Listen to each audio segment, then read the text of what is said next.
विधानसभा क्षेत्र में राजस्व एवं परिवहन मंत्री गोविंद सिंह राजपूत द्वारा विभिन्न समाजों का सम्मान समारोह आयोजित किया जा रहा है। इसी क्रम में रविवार को होटल रॉयल पैलेस किला कोटी में क्षत्रिय कायस्थ कपूर ओसवाल और जाट समाज का सम्मान समारोह आयोजित हुआ, जिसमें हजारों की संख्या में समाजजन शामिल हुए। कार्यक्रम में मुख्य अतिथि के तौर पर नगरीय विकास मंत्री श्री भूपेन्द्र से शामिल हुए। विशिष्ट अतिथि सागर के सांसद श्री राज बहादुर से करनाल हरियाणा के सांसद श्री संजय भाटिया उपस्थित रहे। कार्यक्रम के दौरान राजस्व एवं परिवहन मंत्री गोविंद सिंह राजपूत ने समाज के बुजुर्गों का स्वागत, सम्मान, पुष्प वर्षा करते हुए आशीर्वाद लिया। कार्यक्रम को संबोधित करते हुए नगरीय विकास मंत्री श्री भूपेन्द्र सिंह ने कहा कि क्षत्रिय समाज का इतिहास गौरवशाली रहा है। यह समाज देश, धर्म, संस्कृति, स्वाभिमान पर मर मिटने वाला समाज है। अगर देश की रक्षा करने वाला कोई समाज है तो वो क्षत्रिय समाज है। ऐसे समाज को मेरा नमन।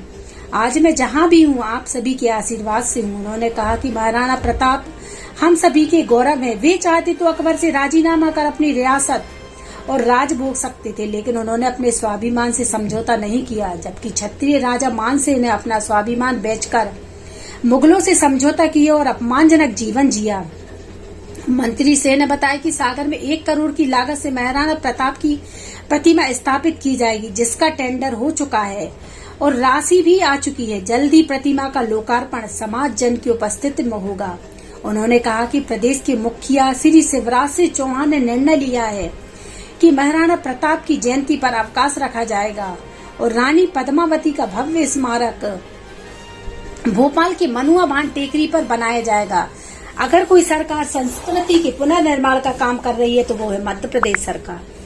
मध्य प्रदेश की सरकार धर्म, समाज, संस्कृति को स्थापित करने का काम कर रही है। मंत्री सिंह ने कहा कि प्रधानमंत्री नरेंद्र मोदी देश के ही नहीं बल्कि पूरी दुनिया के सबसे लोकप्रिय नेता हैं। हमारे पड़ोसी देश पाकिस्तान में आटे के लिए गोलियां चल रही हैं, जबकि देश के प्रधानमंत्री 40 करोड़ लोगों को निःशुल्क अनाज देने का काम कर रहे हैं। मंत्री सिंह ने कहा कि बारिश न होने से फसलें खराब हो रही हैं, लेकिन किसान चिंता न करे। सरकार की ओर से श्री गोविंद सिंह राजपूत और मैं यहाँ मौजूद हैं।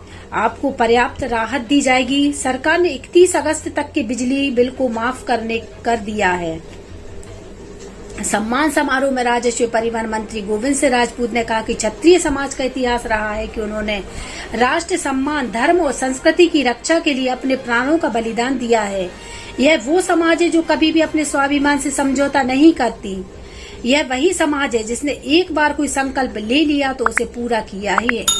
ऐसे समाज को मेरा कोटि कोटि नमन है। मंत्री राजपूत ने कहा कि 500 साल से भगवान श्री राम अयोध्या के टेंट में विराजमान थे। मंदिर नहीं बना, लेकिन यह काम प्रधानमंत्री से नरेंद्र मोदी पूरे हौसला और साहस के साथ कर रहे हैं। नए साल में यह भव्य मंदिर बनकर तैयार हो जाएगा। उन्होंने समाज जन से कहा कि आराध्य श्री राम के दर्शन करने के लिए आप चिंता ना करें। मुझे 2 ट्रेनें लगानी पड़ी तो लगाएंगे, लेकिन आप सभी को भगवान श्री राम के दर्शन कराने जरूर ले जाऊंगा। आपको लाने ले जाने की जिम्मेदारी मेरी है। यहाँ ऐसा भव्य मंदिर बनकर तैयार हो रहा है जिसे दुनिया भर के लोग देखने के लिए आएंगे। मंत्री राजपूत ने कहा कि आज सुर्खी क्षेत्र में 15,000 करोड़ के काम चल रहे हैं। कोरोना काल के दौरान मैंने और पूरे परिवार ने सुर्खी क्षेत्र में हर एक जरूरतमंद तक राशन पहुंचाने का काम किया है। इस दौरान कोरोना जैसी महामारी से ग्रस्त तक हो गए, लेकिन आप सभी के आशीर्वाद से उस बीमारी को हरा दिया। मंत्री राजपूत ने कहा कि सुर्खी क्षेत्र में सड़कें, स्कूल, पानी, बिजली कुछ नहीं था, लेकिन आज सब कुछ है। शुद्ध पेयजल घर घर तक टोटी से पहुंचाने का काम किया जा रहा है। अब माता और बहनों को भटकना नहीं पड़ेगा। वोट से किया गया, अच्छा तुम लोग बताओ, ऑप्शन है बताओ। अच्छा, आज संकल्प लो कि 51,000 वोट से हम लोग जिताए। सब लोग हाथ उठा के संकल्प लो। बोलो भारत माता की।